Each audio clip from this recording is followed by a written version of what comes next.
नमस्कार विद्यार्थियों। आज के विषय का टॉपिक है मानव भूगोल की परिभाषा एवं विषय क्षेत्र। परिभाषा से तात्पर्य किसी विषय को सीमांकित करना कि उसकी क्या विशेषता है, जबकि विषय क्षेत्र में उसके अंतर्गत कौन कौन से टॉपिक्स या कौन कौन सा उसका अध्ययन का एरिया या क्षेत्र रहेगा, उसकी हम व्याख्या इसमें करते हैं। जहाँ तक मानव भूगोल की बात है तो मानव भूगोल की दूसरी मुख्य शाखा है, जिसमें पृथ्वी तल पर मानवीय तथ्यों के स्थानिक वितरणों का अर्थात विभिन्न क्षेत्र के मानव वर्ग द्वारा किए गए वातावरण समायोजन और स्थानिक संगठनों का अध्ययन किया जाता है। सरल शब्दों में कहा जाए तो मानव भूगोल में मानव वर्गों और उनके वातावरण की शक्तियों, प्रभाव तथा प्रतिक्रियाओं के पारस्परिक कार्यात्मक संबंधों का अध्ययन किया जाता है।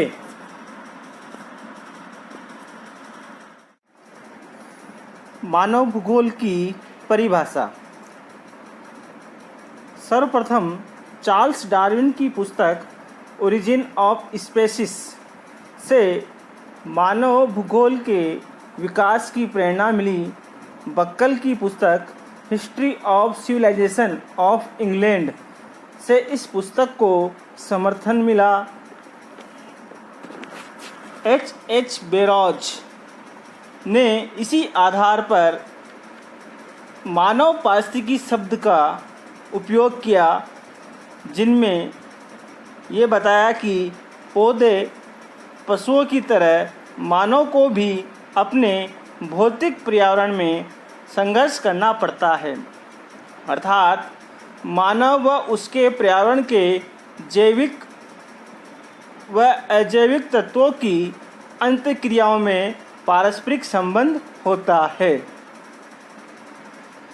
उसके पश्चात मानव भूगोल पर अनेक भूगोलवेताओं ने अपने विचार रखे। मानव भूगोल का जन्मदाता रेडजेल को माना जाता है। उनकी पुस्तक एंथ्रोपोजोग्राफी से इस शाखा का जन्म हुआ। इनके अनुसार मानव भूगोल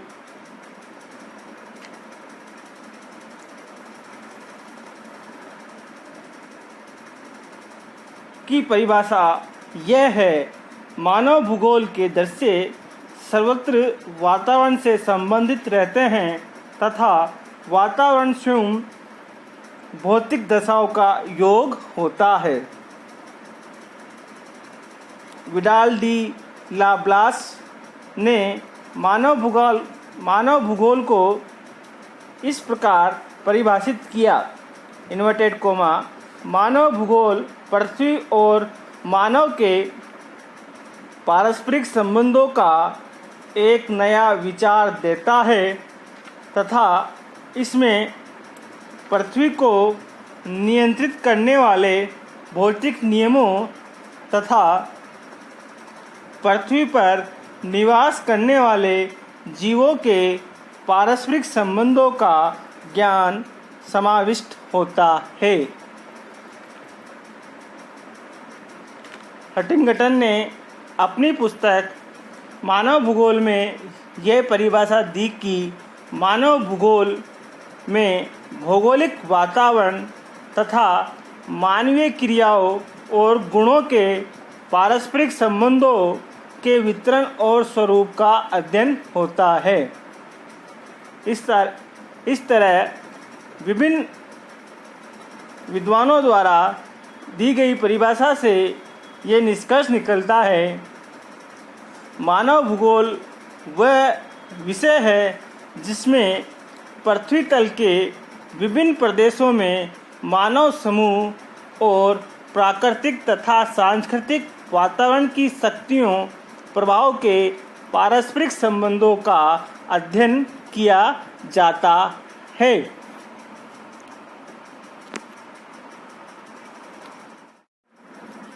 प्रत्येक भौतिक, जैविक और सामाजिक विज्ञान का अपना दर्शन एक अध्ययन क्षेत्र के रूप में होता है। उसी तरह मानव भूगोल का भी एक अपना अध्ययन क्षेत्र है। मानव भूगोल में पर्यावरण से संबंधित मानव समाज के अध्ययन पर विशेष बल दिया गया है। इसमें मानव प्रजातियों, विश्व के विभिन्न भागों में जनसंख्या, वितरण, घनत्व, मानव समूह, उनकी आर्थिक क्रियाओं में भौतिक एवं सांस्कृतिक विशेषताओं का अध्ययन होता है। इस प्रकार मानव भूगोल का विषय सामाजिक विज्ञान का विषय है, जिसके अध्ययन में 6 तत्व माने गए हैं। नंबर 1, किसी प्रदेश की जनसंख्या और उसकी क्षमता। नंबर 2, उस प्रदेश के प्राकृतिक वातावरण द्वारा प्रदान किए गए संसाधन। नंबर 3, जनसंख्या के द्वारा प्राकृतिक संसाधन का प्रयोग करने से बना सांस्कृतिक वातावरण। नंबर 4, प्राकृतिक तथा सांस्कृतिक वातावरण के आपसी कार्यों के द्वारा निर्मित मानव वातावरण का समायोजन का प्रारूप, जिससे स्थानिक संगठन बनते हैं। एक प्रदेश का अन्य प्रदेश के साथ संबंध तथा उनके आधार पर उत्पन्न होने वाली विविधताएं। नंबर 6, वातावरण समायोजन का कालिक अनुक्रम, अर्थात समय की गति के साथ उनके कार्य और विकास की दशा का इतिहास आदि। ये 6 तथ्यों के आधार पर ही मानव भूगोल का अध्ययन किया जाता है। Vidal de Laplace, Jean Brunhes, Huntington आदि भूगोलवेताओं ने मानव भूगोल के अध्ययन क्षेत्र को विभाजित करने का कार्य किया।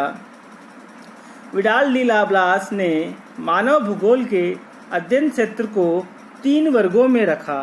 1, जनसंख्या, 2, सांस्कृतिक तत्व, 3, परिवहन व भ्रमण। हटिंगटन ने मानव भूगोल के अध्ययन क्षेत्र को 3 मुख्य भागों में विभाजित किया।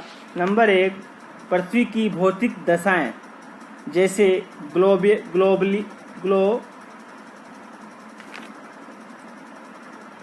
के रूप में भूमि की बनावट, जलाशय, मिट्टियां, खनिज संपदा आदि। दूसरा वर्ग जीवन के रूप में, जिसमें पौधे, जीव जंतु और मानव वर्ग जो वातावरण का उपयोग करता है। और थर्ड है मानवीय क्रियाएं, वे क्रियाएं जिससे मनुष्य अपनी आवश्यकता की पूर्ति करता है, जैसे भौतिक आवश्यकता, भोजन, वस्त्र, आवास, मौलिक व्यवसाय, कार्य कुशलता, उच्चतर शिक्षा आदि। ये सब सभ्यता के विकास को बताती है। इसी तरह जीन ब्रुन्स ने भी मानव भूगोल के 3 वर्ग बताए हैं। प्रथम वर्ग में आवश्यक तथ्य, जैसे मकान और सड़कें, जो मिट्टी के अनुत्पादक व्यवसाय से संबंधित है। दूसरे वर्ग के आवश्यक तथ्य वनस्पति और जंतु जगत पर मानव की विजय, जिसमें 2 तथ्य हैं, कृषि और पशुपालन। तीसरा वर्ग के आवश्यक तथ्य मिट्टी का विनाशकारी उपयोग, जैसे पौधे, पशुओं का विनाश, खनिजों का शोषण। इसके अलावा ब्रुन्स ने मानव के इतिहास को भी महत्वपूर्ण माना। इस तरह मानव भूगोल का अध्ययन क्षेत्र काफ़ी विस्तृत है। इसके अध्ययन की सुविधा से निम्न खंडों में विभाजित किया गया। नंबर 1, मानव वातावरण समायोजन के सिद्धांत व मानव भूगोल का विकास। 2, मानव उद्गम व मानव प्रजातियाँ। 3, जनसंख्या का अध्ययन, वितरण, घनत्व, विकास व समस्या। 4, प्राकृतिक वातावरण जैसे पठार, मैदान, पर्वत के साथ मानव वर्ग का समायोजन। 5, मानव की अति आवश्यक वस्तुएं जैसे भोजन, वस्त्र, मकान आदि का अध्ययन।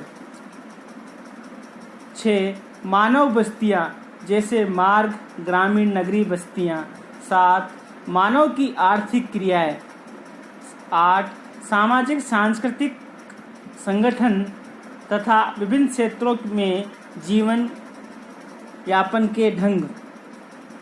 9, संसाधन योजना जिसमें भविष्य में मनुष्य की आर्थिक, सामाजिक और सांस्कृतिक उन्नति के लिए प्राकृतिक संसाधनों का मूल्यांकन तथा संचय, उत्पादन, संरक्षण, सदुपयोग की योजना। और लास्ट 10, अंतर्राष्ट्रीय सहयोग व राजनीतिक, प्रशासन, संगठन आदि। इस प्रकार मानव भूगोल का अध्ययन क्षेत्र काफ़ी विस्तृत है, जिसको द्वारा देश, समाज, समुदाय की समस्याओं को समझने में